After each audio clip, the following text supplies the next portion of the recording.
쪽발타도 투쟁만세 인드라입니다. 오늘은 국제유태자본론의 관점에서 본 CFR 음모론에 대해서 말씀드릴까 합니다. CFR은 음모론에서 많이 논의가 되고 있죠. 근데 오늘은 인드라가 세계 어디서도 볼 수 없는 인드라만의 독특한 분석에 따른 CFR 음모론에 대해서 말씀드리도록 하겠습니다. 참고로 인드라가 국제유태자본론을 전개하는 어떤 배경, 그러니까 지식이나 여러 가지 그런 것은 몇 가지에 기인합니다. 첫째, 경험이죠.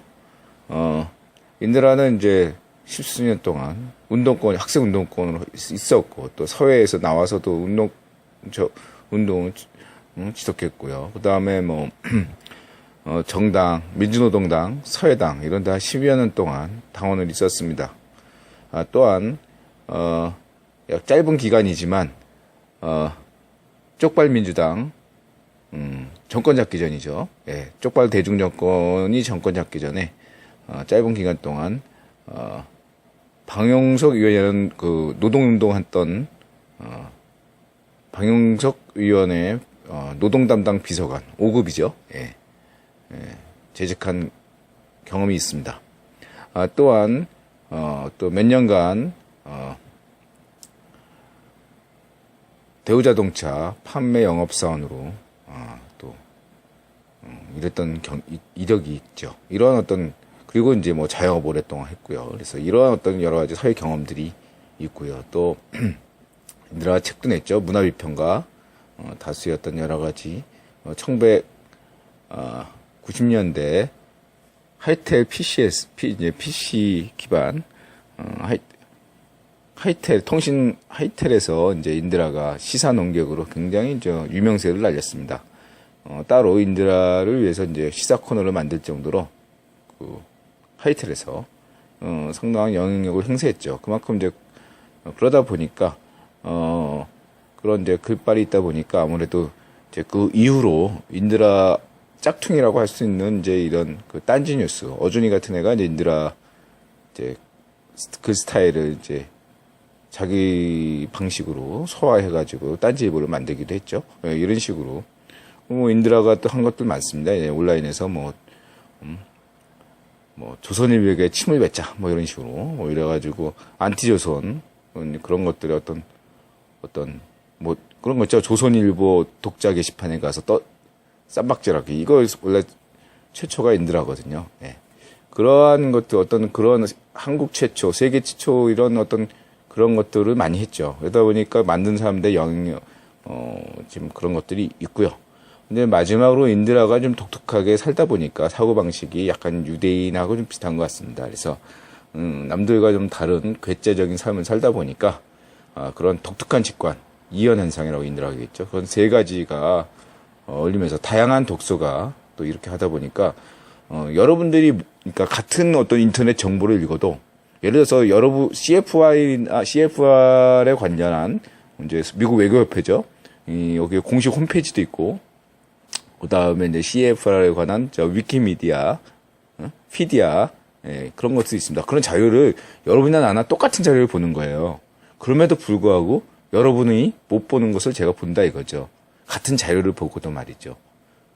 이해가 되십니까? 그러니까 어떤 사람은 경험만 많고, 어떤 사람은 지식만 많고, 어떤 사람은 직감만 뛰어나고, 이 모든 것들이 좀 아울러져 종합적이 돼야만이 어떤 사태의 틀을 바라볼 수가 있다. 이런 말씀을 드리고 싶습니다. 그래서 CFR 음모론에 대해서 말씀드리도록 하겠습니다. 사실 CFR 음모론에 대해서는 그간 몇 번이나 이제 얘기를 하려고 했어요. 그러니까 빌드버그, 그 다음에는 상극위원회, 그 다음은 CFR이다. 이렇게 순서를 정하고 하려고 했는데, 이상하게 인드라가 하려고 그러면 자꾸 여러 가지 이렇게 일이 꼬이면서 잘 못했습니다. 그래서 오늘은 좀 작정하고 인드라가, 모든 일정들을 약간 밀어주고, 좀 여유를 가진 다음에, 시작하는 것입니다. 이런 점을 양해해 주시고요. 또 또 이건 신이 인드라더러 이제 해도 된다 이렇게 시그널을 준 것일까요? 또 이제 몇 분의 이제 이웃분께서 제유록 별로 근황이 궁금하다라든가 혹은 또 여러 가지 이런 어떤 시그널이 주시더라고요. 그래서 이 CFR에 대해서 이제는 이야기할 때다 라는 생각이 들었습니다. 이제 얘기를 해보도록 하겠습니다. CFR 미국 외교협회 것에 대해서 간단하게 일반론적인 얘기를 시작합니다. CFR은 1차 대전 끝나고 나서 1918년부터 21년 사이에서 이제 진행이 돼서 이제 완성됐죠. 여기 이제 위키피디아의 같은 경우에는 이제 그 음모론에서 유명한 우드로 윌슨, 하우스 대령, 리프만 이런 사람들이 이제 나오는데요. 이 사람들도 역할을 했지만 그거는 단지 미국 쪽 인사고 더 중요한 인물들은 바로 영국 쪽 인사고요. 노스차일드 가문과 영국 귀족과 영국 왕실이죠. 여기가 핵심이고 그 당시에도 미국은 영국의 식민지였기 때문에 공식적으로는 미국이 독립국가지만 1973년까지는 미국은 영국의 식민지였습니다. 그렇기 때문에 미국 쪽 그쪽만 반영해서는 절반의 지실만 보여준다 하겠습니다. 그렇다고 한다면 영국에서는 왜 미국 외교협회를 만들어야 했던가 이에 대해서 알고자 하면 한국의 국정원 형성사를 알면 이해가 빠를 것입니다. CIA가 48년 영국의 요구에 의해서 미국 CIA가 만들어졌죠. 그리고 10년 뒤에 독립을 약속했습니다. 그래서 1958년, 48년에 미 CIA가 창설되고 1958년부터 본격적으로 CIA가 영국의 보호에서 벗어나서 자신들만의 어떤 그래도 이제 영국 정보부의 지도를 은밀히 받았지만 그럼에도 어쨌든 형식적으로 독립했기 때문에 그 다음부터 미국 CIA가 했던 것은 뭐냐면 한국 같은 나라에 CIA에 대응되는 한국 정보부를 둘 것을 이승만 정부에게 요구했던 것입니다. 그것이 쪽발 후락에 7구부된 겁니다. 다시 말하면 미국 CIA 인사들과 상시적으로 만날 수 있는 상대 테이블을 원한 것이죠. 예? 그 상대를 그래서 한국에도 정보부를 둬라 이렇게 얘기한 겁니다. 그리고 미국 측 CIA에서는 쪽발 후락을 콕 집어가지고 얘를 책임져라 앉혀라 이렇게 얘기했던 것입니다. 물론 이승만 항일운동가 이승만은 쪽발 후락이 쪽발이기 때문에 안 된다 이렇게 거절했습니다. 대마도를 주면 쪽발 후락을 정보 책임자로 앉혀보겠다, 고려해보겠다 이렇게 얘기했는데 이승만의 요구는 아쉽게도 좌절됐습니다. 항일운동가. 이로 인해서 오늘날 쪽발이들이 어떻게든지 이승만을 쪽발이로 만들려고 애를 쓰는데요. 박정희 대통령처럼 쪽발 장면이나 쪽발 대중, 쪽발 노면처럼 이승만은 쪽발이가 아닙니다. 그것만 아십시오. 항일운동가 이승만입니다. 쪽발 대중, 쪽발 노면, 쪽발 후락 이런 새끼들이 쪽발이죠. 이걸 이해하십시오. 아셔야 됩니다. 그리고 그렇게 이런 것처럼 다시 말하면 자기 신들과 대화할 수 있는 대화 채널을 상대방한테 요구하는 거죠. 그것이 영국에 왕립국제관계연구소가 있어요. 거기에 대응되는 조직을 미국에게다 요구한 거죠. 그러면 왜 요구를 했느냐? 당대 1차 대전 때 가장 핵심적인 역할을 했던 사람은 세력은 영국과 미국이었던 거죠. 그죠? 미국의 참전으로 결국 1차 대전이 승리한 거 아닙니까? 이때 1차 대전 때 가장 컸던 문제가 뭐냐면 미국에서 멀로주의라는 게 있었잖아요. 그래가지고 아메리카는 자기가 먹고 나머지 유럽은 니네들이 알아서 해라. 이런 거 아닙니까? 예? 영국더러 우리는 아메리카만 먹고 그냥 끝날 테니까 제발 좀 봐주세요. 이렇게 계속 이런 노선이 멀로주의라고 그래가지고 고립주의 이런 노선이 있었다는 거죠. 그러니까 여기에 대응해서 어떻게든지 이것이 우세한 건 아니었지만 결국은 미국이 참전했다는 거에서 결국은 국유본의 노선을 따를 수밖에 없었다는 어떤 그런 것이 분명하지만 비주의로서 이 멀로주의가 상당히 고립주의가 영향력을 발휘했기 때문에 이거에 대한 언론 플레이가 필요했다는 것입니다. 소기업계의 이해관계를 해서 그런 어떤 언론 플레이에서 상국위원회가 탄생했듯이 원로주의에 대한 문제점을 해결하기 위해서, 왜냐면 이제 여러 가지 세계 문제를 조율하기 위해서, 예? 그 다음에 전후 질서를 어떤 고려하기 위해서, 이 미국 외교협회의 존재가 필요했다는 것입니다. 이해가 되시죠? 예. 그래서 이제 영국 왕립 관계위원, 국제관계 연구에 대응되는 조직이 바로 미국 외교협회다. 그러면은 우리가 종전에 알고 있는 300인 위원회나 빌더버그나에 비해서, 이거 상극위원회에 비해서 CFR의 위상은 무엇인가? 이런 걸 알 필요가 있겠죠? 근데 이러한 것들을 이제 음모론에서는 보면 그냥 수평적으로 설명해요. 그러니까 음모론에 접한 사람들은 도대체 어디가 꼭대기인가? 이렇게 수평적으로 연결하니까 복잡하다 이거죠. 그저 그냥 음모론, 단순한, 음모론으로 이제 파악했으면은 머리가 더 복잡해지고 음모론을 불신하게 되는 요소가 되는데, 위상을 정확히 아셔야 되는데, 여기는 위상이 역사적인 맥락과 구조적인 맥락, 이런 것들을 다 같이 봐야 됩니다. 이를 위해서는 이제 인드라만의 독특한 세계의 그 관점을 지금부터 말씀드리도록 하겠습니다. 먼저 역사적인 관점이라고 한다면, 구기본이 어떤 역사적으로 이 정치 구조를 공부하는 주요한 틀은 몇 가지가 있습니다. 수메르, 그 다음에 성서에 나오는 이스라엘, 그 다음에 로마 제국, 그 다음에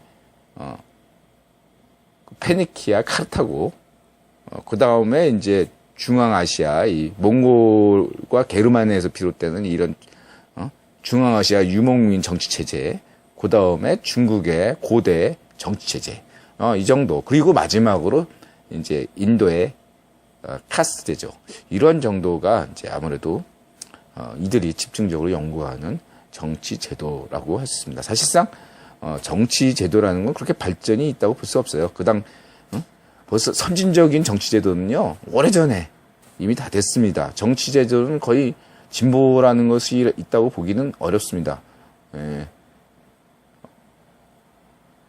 어떤 그러니까 그 시온이정서에 보면 오직 진보라는 것은 과학기술만 해당이 된다라는데, 인드라는 전적으로 공감하고 있습니다. 그냥 당대의 시대 정신이 무엇인가에 따라서 특정한 정치 시대가 인민들에게 인기를 끌따릅니다. 이렇게 저는 보고 있습니다. 중요한 것은 내가 이제 왜 이런 얘기를 하냐면, 오늘날 이제 어떤 이러한 CFR이나 빌더버그, 그 다음에 상국위원회라는 것은, 비유를 굳이 한다면, 로마 제도와 많이 이제, 비유할 수 있겠다. 좀 가장 가깝다. 이렇게 볼 수 있어요. 그러니까, 로마 황제와 이제 원로원의 관계, 이제 로마 귀족들인, 귀족들의 원로원 관계, 이런 건 영화에서 많이 보셨을 겁니다. 여기에 이제 이런 이제 로마 황제와 구부영 귀족 간의 권력 투쟁 속에서 원로원의 위상이 올라갔다 내려왔다 이랬죠. 그런 것들, 거기서 중요한 게 바로, 오늘날에도 국유원 황제의 권한에 따라서, 어떤, 특정 조직이 부상했다, 없어졌다, 혹은 축소됐다, 이렇게 된다고 볼 수가 있는 것입니다. 예를 들어, 역사적으로 지금 보면은, 빅터 로스차일드 시대에서는 빌더버그가 우선했죠. 그럼 왜 빌더버그라는 것을 필요로 했는가? 빅터 로스차일드는. 그것은 바로 300인 위원회를 견지하기 위함입니다. 300인 위원회는 인드라가 강조했듯이 영국 왕실, 영국 귀족, 프리메이슨들이 상당히 지배적입니다. 여기에 대해서 이제 로스차일드 가문은 라운드 테이블 이런 식으로 이렇게 만들어서 견지했으나 한계가 있었던 것이죠. 이랬을 때 로스차일드 가문이 택했던 것은 무엇일까요? 그러니까 빅터 로스차일드가 택했던 것은 바로 로마 제국에서 있었던 역사적인 사건을 사례를 보고 검토해서 빌더버그를 탄생시킨 겁니다. 빌더버그는 로마 제국에서 비유하자면 바로 원로원에 대항하는 민회라는 것입니다. 로마 제국에서 원로원은 황제를 견제하는 어떤 장치에서는 긍정적이었지만 반면 국유본 귀족들의 독점물이었다는 점에서 인민에게는 적대적인 그러니까 적대적인 산물이라는 이중적인 장치가 있었던 것입니다. 이에 대해서 이 원로원 조직에 대해서 어떤 인민의 조직이라고 했던 것이 바로 민회였죠. 그리고 로마 황제는 원로원을 견제하기 위해서 이 민회를 활성화시키기도 합니다. 바로 이러한 데서 힌트를 얻은 것이 바로 빅토 로스차일드였던 거죠. 그래서 300인 위원회가 원로원이라면 민회는 바로 빌더버그를 했던 거죠. 그러니까 조직을 확대시켜서, 그러니까 이런 방식 외에도 로마 황제 같은 경우는 로마 원로원 쪽수를, 그러니까 300인이면 그 숫자를 700명, 800명으로 늘립니다. 그 나머지 400명을, 예를 들어서 400명 정도, 200명 정도를 자기 사람으로 채우는 거죠. 그렇죠? 이렇게 되면 원로원의 힘을 약화시키면서 자기 권한을 강화시킬 수 있었던 것입니다. 왜 영국 근대화 과정에서 헨리 8세가 장미 전쟁으로 죽은 귀족들이 싹 줄어들자 그 자리를 자신을 지지하는 젠트리로 채웠죠. 예.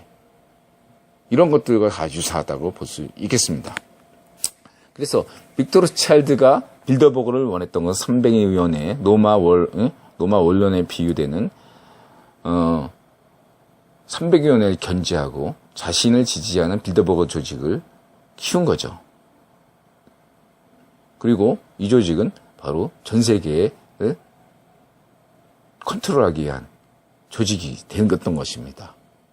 이해가 되시죠? 그렇다면 이에 대해서 그렇다고 한다면 데이비드 록펠러는 왜 3극위원회를 탄생시킬 수밖에 없었나? 그것은 빅토 로스차일드와 같은 고민인 거죠. 빌더버그는 빅토 로스차일드의 조직인 것입니다. 이에 대해서 빅토 로스차일드의 반기를 들고 등장한 데이비드 록펠러는 새로운 조직을 고려하지 않을 수 없었던 것입니다. 그럼 다시 300위원회로 돌아갈까요? 그렇진 않죠. 300위원회 자신이 영향력을 행사할 수 없습니다. 물론 데이비드 록펠러는 그런 영국 왕실과 프리메이슨 그리고 이제 영국 귀족들의 환심을 사기 위해서 이미 어렸을 때 영국에서 유학을 하죠. 거기서 이제 자기가 록펠러 가문의 적자임을 능력자임을 보여주고 있습니다. 그러면서 데이비드 록펠러는 300위원회를 다시 활성화하는 방식을 취하지 않습니다. 그러면 무엇이냐? 새로운 300위원회와 유사한 조직을 자신이 새롭게 만든 거죠. 그것이 3극위원회예요. 300위원회는 300명이라고 하지만 유사하게도 3극위원회도 300명 정도의 인원을 딱 만듭니다. 빌더버그는 300명보다 넘죠. 그렇죠? 많은 인원입니다. 다시 좀 더 엘리트적인, 민회는 뭐랄까 인민적인 방식이었다면 다시 데이비드 록펠러는 이렇게 더 조직을 압축해가지고 만든 것이다. 이렇게 본 것이죠. 이해가 되십니까? 해서 CF와 그러니까 이러한 과정에서 이제 상극위원회가 필요했던 것이죠. 그렇다면 오늘날 CFR은 뭡니까? 미국의 민주당 상원이었던 제이 록펠러 황제가 아무런 이유 없이 갑자기 사임합니다. 그리고 정계 은퇴한 뒤 간 곳이 바로 CFR 미국 외교협회 고문자리입니다. 이것은 매우 중요하고 상징적인 것입니다. 건강이 나쁜 것도 아닙니다. 이러한 중요한 인물이 정계에서 하던 일을 멈추고 CFR 고문으로 돌아갔다는 것은 CFR 위상이 급격하게 커졌다는 것을 의미합니다. 다시 말하자면 지금까지의 CFR 위상은 잊어버려도 됩니다. 왜냐하면 제이 록펠러 황제가 CFR 고문으로 갔기 때문입니다. 이제는 CFR이 빌더버그보다 300인 위원회보다 3극위원회보다 더 중요한 조직이라는 것을 세상에서 가장 중요한 조직이라는 것을 여러분들이 아셔야 된다는 겁니다. 이해가 되셨습니까? 그리고 제이 록펠러가 CFR을 고려한다는 것은 다시 말하면 과거에 빅토 로스차일드가 302호내를 견제하기 위해서 빌더버그를 만든 것처럼 제이 록펠러는 데이비드 록펠러, 삼촌인 데이비드 록펠러가 만든 상극위원회를 견제하기 위해서 CFR을 리모델링하고자 들어갔다. 이렇게 보셔도 무방하다는 것입니다. 이해가 되셨습니까?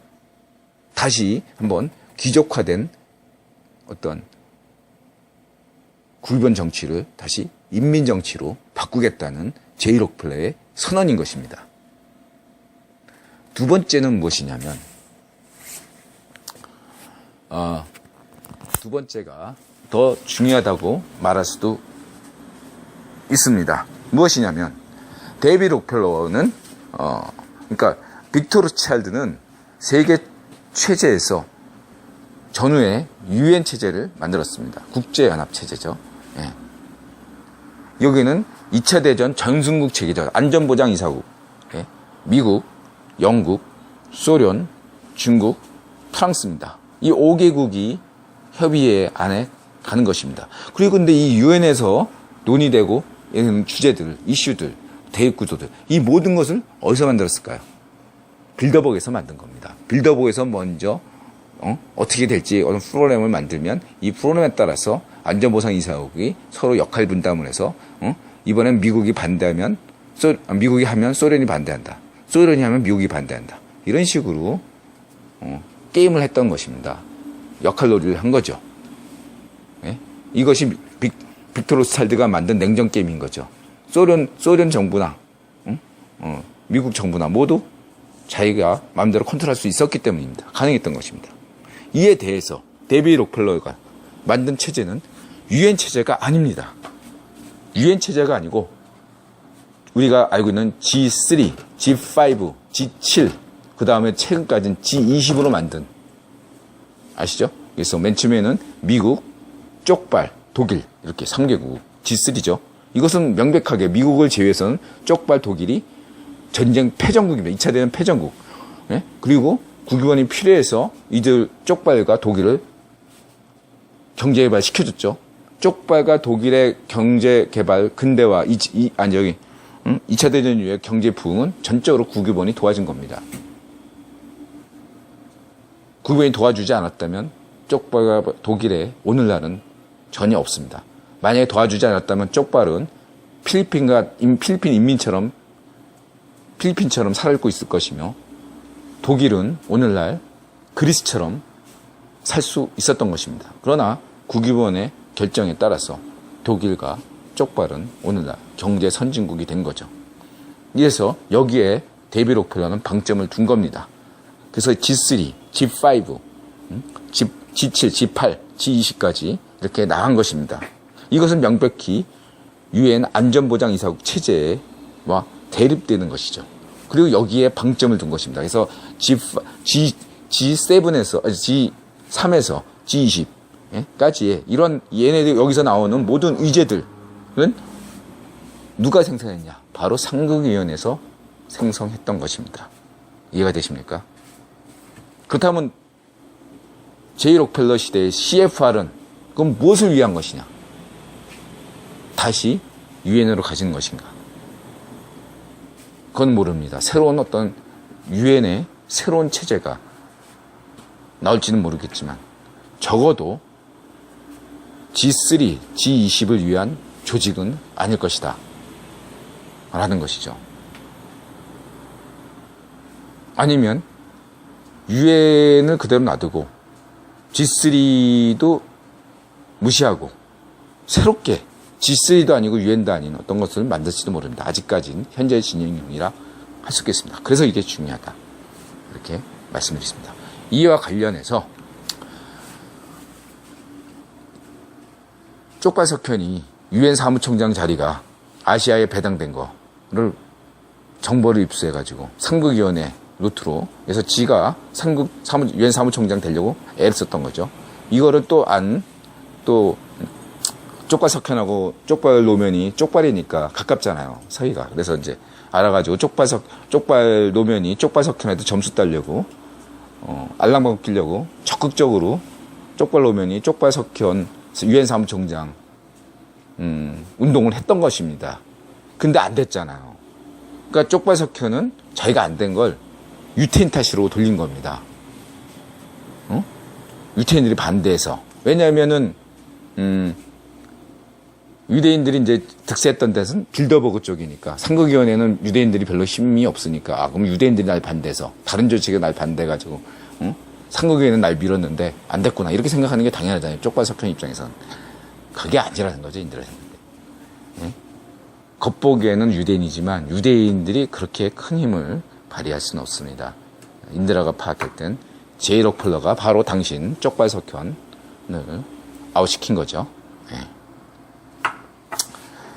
그리고 반기문 유엔 사무총장을 낙점한 사람은 바로 제이 록펠러다. 이렇게 저는 분석하고 있습니다. 그렇기 때문에 쪽발 노며 반기문이 대통령 출마하더라도 쪽발 민주당이 아니라 새누리당에서 출마하는 것입니다. 여러분들이 그걸 아셔야 합니다. 예. 그래서 차기 한국 대통령은 쪽발석현의 뉴라이트에서 나오느냐 아니면 제이 록펠러에서 노빈의 골드만파 연합에서 나오느냐 이런 싸움이 되지 않을까. 물론 노빈의 골드만파 연합은 반기문이 될 것이고 쪽발 석현 쪽발이파에서는 현재 문재인이 가장 유력한 걸로 저는 보고 있습니다. 그럼 쪽발 철수는 뭐냐? 쪽발 철수는 쪽발 석현이 만든 어떤 카드인 것 같습니다. 지난 대선에서도 쪽발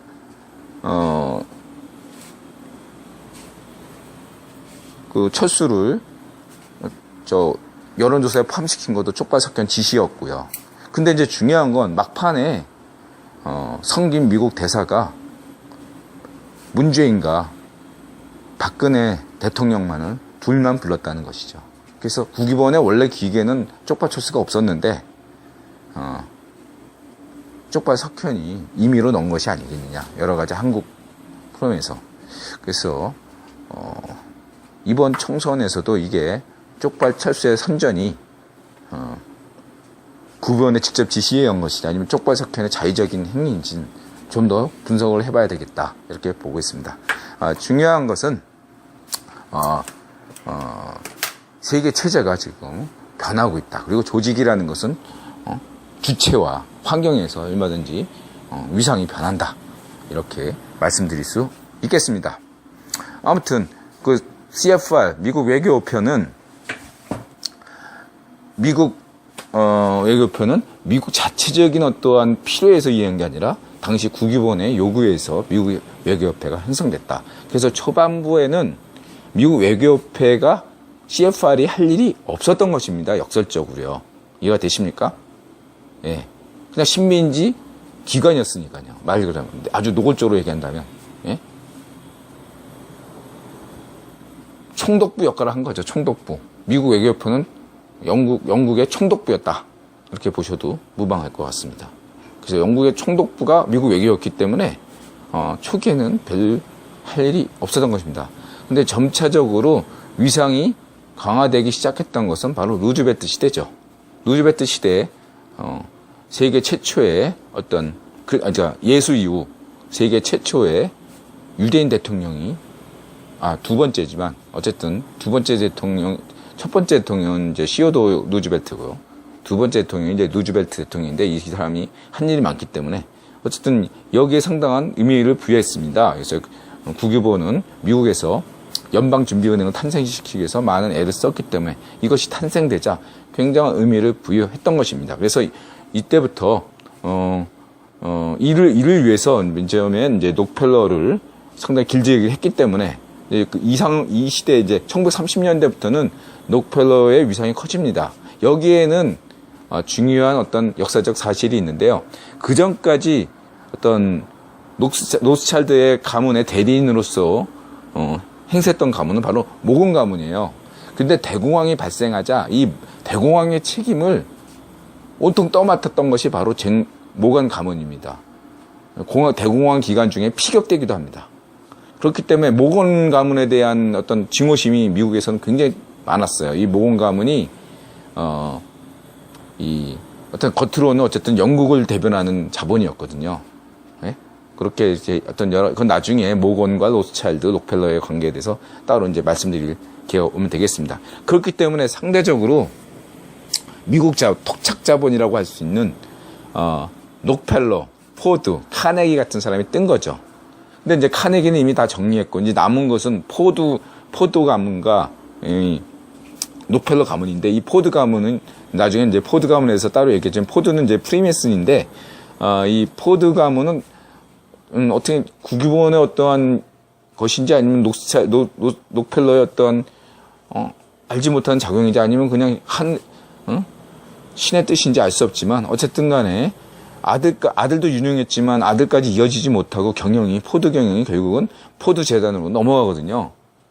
근데 이 포드 재단을 움직인 사람이 바로 록펠러의 사람이라는 거죠. 맥나마라고 나중에 이제 베트남 전쟁 때는 미국 민주당 전쟁상이 되고 나중에는 세계은행 총재도 되고 막 이런 사람이 있어요. 맥나마라 이런 사람. 근데 맥나마라가 인정받은 게 바로 포드 재단에서 일을 잘했기 때문이거든요.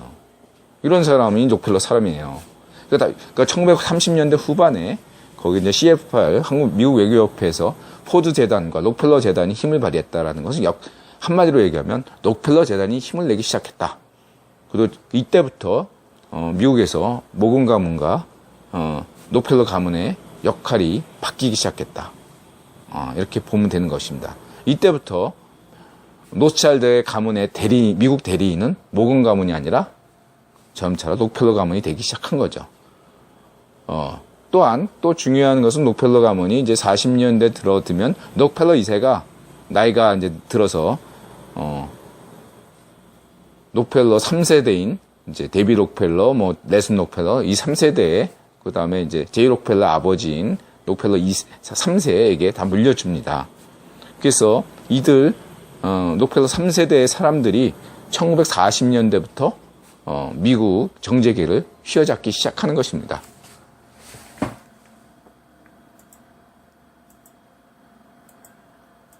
이해가 되시죠? 예. 그러니까 이런 상황에서 CFR은 처음에는 위상이 별로 없었는데 점차 이러다 보니까 자치적인 성격을 띠는 거죠. 말하자면 네덜란드 때 맨쯤에 그 네덜란드 총독이 독일에서 파견 나간 사람이 총독에 불과하잖아요. 그러니까 총독부였는데 전체적으로 자기 어떤 거기 영지로 만드는 과정인 거죠. 그러다가 점차 어떻게 됩니까? 자기를 총독으로 뽑아준 사람들과 카르로세와 싸우는 거죠. 독립투쟁을 하는 거죠. 그런 것처럼 데이비 록펠러가 CFR 여기서 이제 점차적으로 독립투쟁을 하기 시작한 겁니다. 그래서 CFR 위키피디아에 보면 1948년부터 1972년까지의 기록만을 보여주고 있어요. 이게 되게 중요해요. 인드라가 강조했죠. 1973년이 굉장히 중요하다고. 그러면 왜 48년부터 72년까지인가? 이 당시에는 이 시기에 CFR을 지배했던 것은 빅터 로스차일드이기 때문에 그래서 이렇게 얘기된 겁니다. 그리고 73년부터는 CFR의 위상이 잃은 거죠. 왜냐하면 데이비드 록펠러가 CFR 이장으로서 여기는 아니고 이제부터는 상극위원회가 일을 할 거야. 그러니까 CFR 위상이 뚝 떨어진 거죠. 73년부터. 그러니까 72년까지는 상당한 영향력을 발휘했다. CFR이. 근데 그 후 데이비드 록펠러가 상극위원회에 힘을 실어주면서 CFR 위상이 뚝 떨어졌다. 이렇게 보시면 되겠습니다. 그리고 이러한데 결정적인 어떤 사건이 있었죠. 1960년대 후반에 이제 미국 외교협회에서 내분이 있었다. 엄청난 갈등이 있었다. 라고 나옵니다. 베트남 전쟁 때문이라고 나옵니다. 근데 이 외교협회라는 데서 다뤘던 것은 단지 이제 보통 외교 부분을 다루는 거지만 이게 그게 아니라 차기 대통령을 누가 할 것인지 이런 것까지 다 정하는 데가 CFR이었거든요. 네? 이런 것들을 누가 한 것인지 하면서 논의된 것들을 딱 보고서를 딱 해서 요약해가지고 후보 누구를 딱 해서 리포트로 딱 만들어가지고 빅터 로스차일드에게 황제에게 바치면 빅터 로스차일드가 결제 도장 딱딱 찍는 구조였단 말이죠. 근데 이제 1967년인가 68년에 여기서 이제 된 겁니다. 왜냐하면 이제 빅토르 차일드 같은 경우는 이 베트남 전쟁을 통해서 한국 전쟁과 베트남 전쟁을 기획한 것은 빅토르 차일드인데, 빅토르 차일드의 어떤 베트남 전쟁의 확전은 여러 가지 어떤 일타삼피가 있었는데, 일타삼피 중 하나가 바로 뭐냐면 미국의 민주당을 무너뜨리고, 영국의 자유당처럼, 영국의 자유당이 미국 민주당이거든요. 그러니까 그걸 무너뜨리고, 미국에도 노동당을 만들려고 했던 것입니다. 한마디로 간단하게 얘기하면 그게 기획이었어요. 베트남 전쟁에 계속 그 미국 민주당 정권 하에서 베트남 전쟁을 치렀거든요. 이로 인해서 미국 민주당이 굉장히 인심을 잃었어요. 남아공 사태로 저기 영국 자유당이 정권 때 무너졌거든요. 영국 자유당이. 그런 건 똑같은 효과를 노렸던 거죠. 빅토르 차일드는 미국 노동당을 만들기 위해서. 근데 이런 것들을 안 데이비드 록펠러는 자기 지지 기반이 미국 민주당이었기 때문에 이러한 어떤 기획에 찬성할 수가 없었던 것입니다. 당시에 미국은 공화당은 넬슨 록펠러, 민주당은 데이비드 록펠러, 그 다음에 이제 록펠러 3세는 중립, 이런 식으로 관망, 이런 어떤 구도였기 때문에 미국 민주당을 노동당으로 바꾸면 자기 지위가 축소되고 자기 자유가 위협받기 때문에 당연히 데이비드 록펠러에서는 이러한 계획에 찬성할 수 없었던 것입니다. 반면에 넬슨 록펠러는 빅토르 로스차일드 계획에 자기가 손해보는 게 없었기 때문에 찬성했던 것이고요.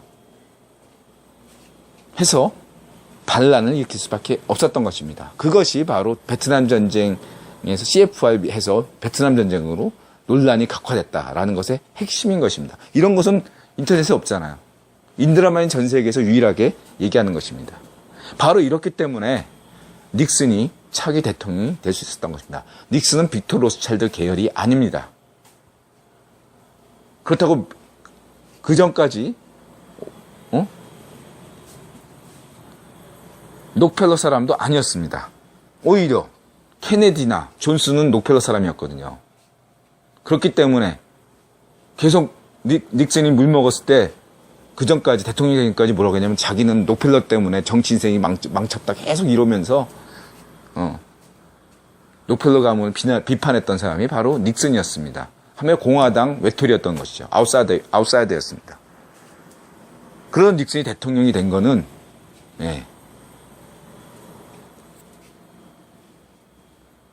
데이비드 록펠러가 발언권이 강화됐다는 것을 말하는 겁니다. 이런 어떤 과도기에서는 이렇게 제3의 인물을 이렇게 되는 겁니다.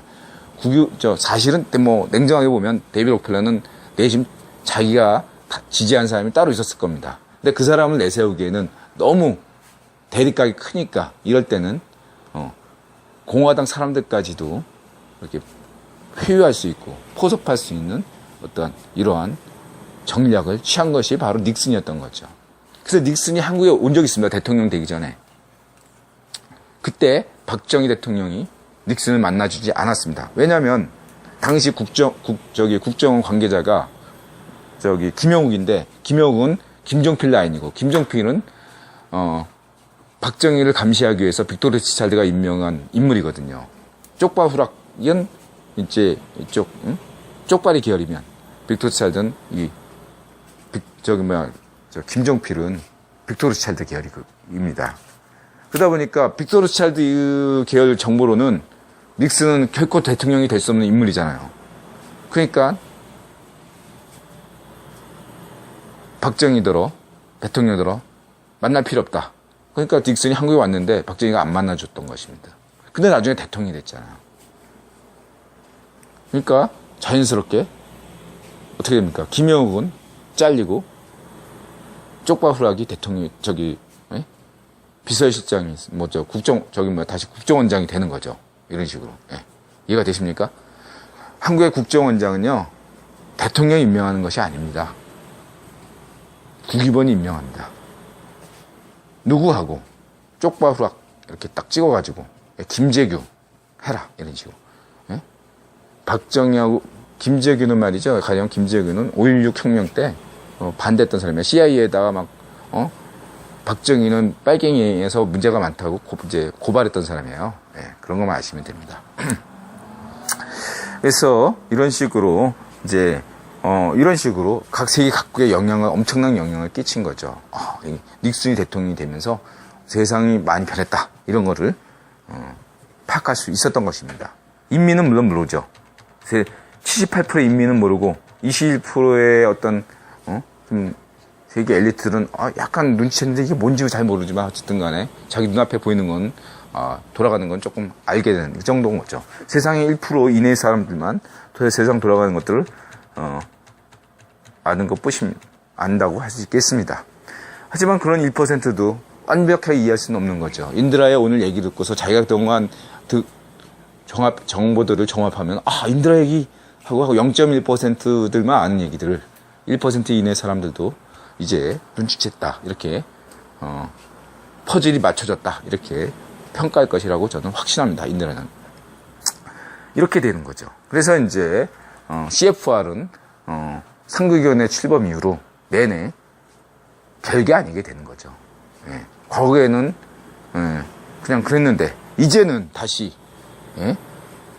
중요해졌다는 겁니다. CFR이. 왜냐? 제이 록펠러가 다시 제이 록펠러 황제가 CFR 고문이 됐기 때문이죠. 그래서 여러분은 CFR 공식 홈페이지가 있습니다. 거기 가 보십시오. 그래서 오늘날 CFR이 세계 어떤 문제에 대해서 관심을 가지는가 이런 것들을 보십시오. 이라크, 나이지리아, 이런 것들 보십시오. 그리고 사우스 코리아, 노스 코리아, 한국도 있습니다. 카테르가 있어요. 거기서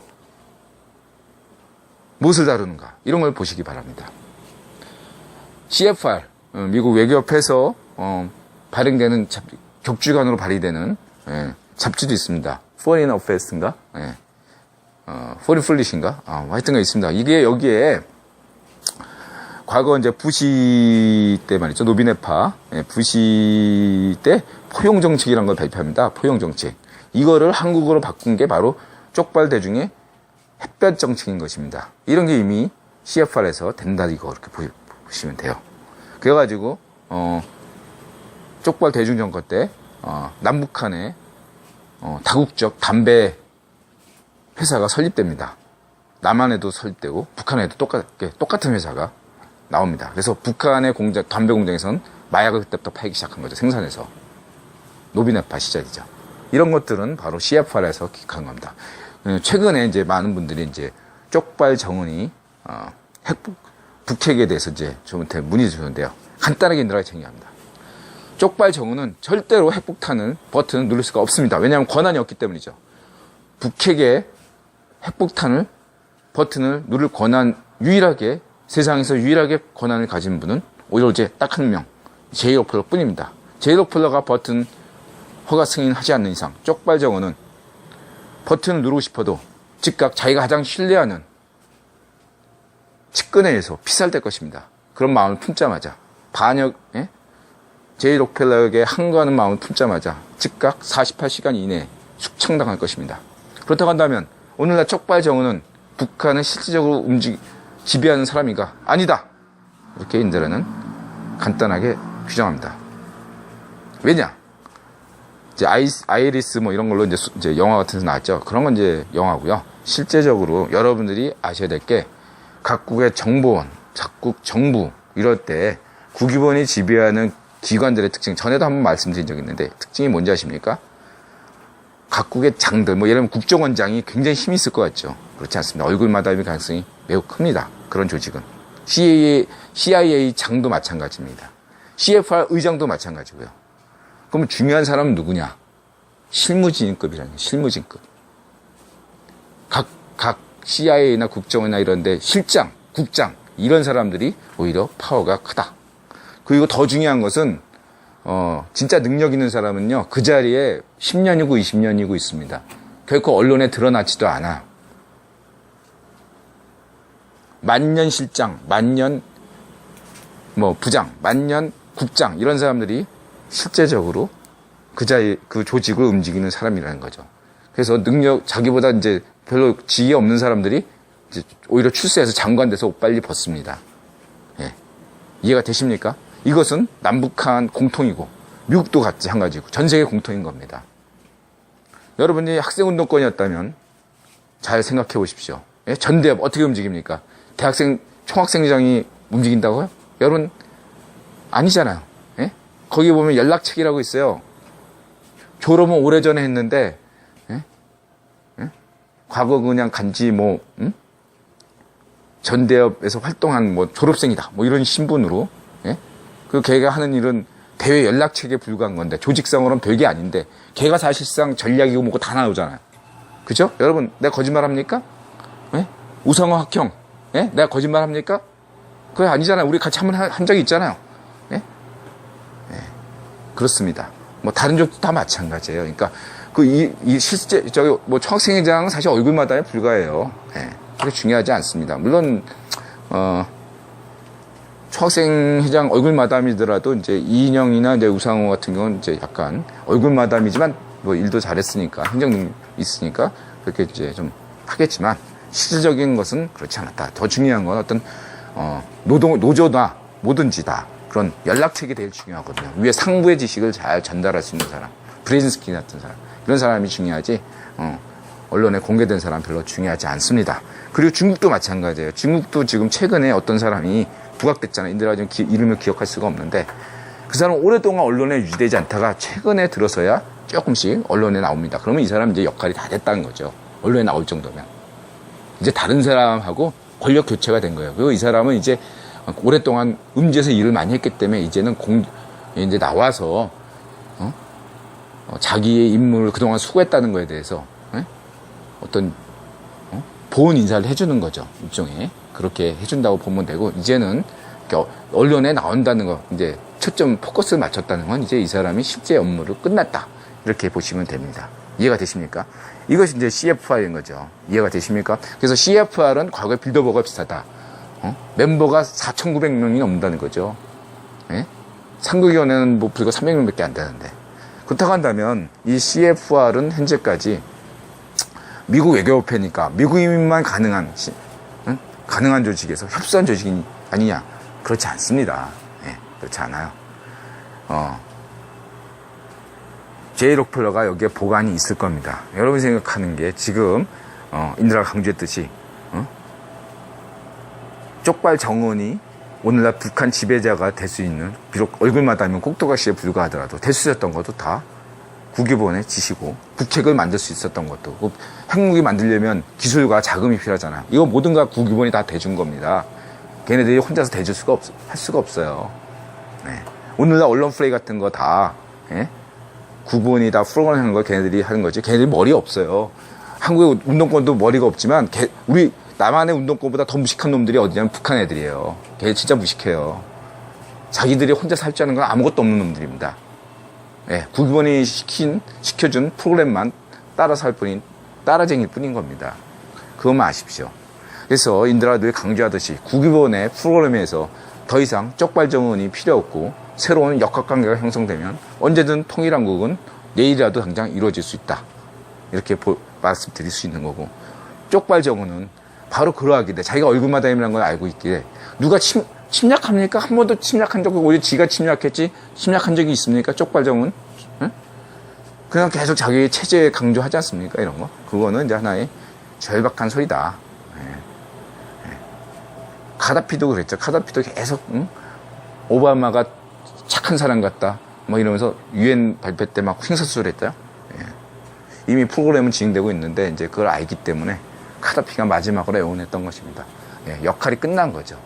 그러니까 이게 옛날에 하자르 어떤 그런 방식인데 너 카다피더러 너 집권 몇 년 동안 하고 싶냐 했더니 아마 얘기를 했을 겁니다. 몇 년 하고 싶다. 그러니까 딱 그 기한 대우니까 끝나니까 이제 카다피 준 거죠. 쪽발 정원도 너 몇 년 하고 싶어 하고 분명히 했을 겁니다. 쪽발 정원이 자기 수명을 잘 앓고 있을 거라 저는 보고 있습니다. 이렇게 됐습니다. 그렇다면 CF와 이쪽에서 그러고 한다면 이게 이제 중요한 것은 이제 록펠러 가문 내에서 데비 록펠러와 제이 록펠러 그리고 현재 제이 록펠러가 과연 진짜 황제 자리를 완전히 잡았는가 이런 것들에 대한 관심사가 있겠죠. 이런 것들은 다음 인드라디오에서 말씀드리도록 하겠습니다. 여러분 고맙습니다. 마음을 열고 자세를 낮추고 세상에 감사한다. 쪽발 타도 투쟁 만세. 맞아세.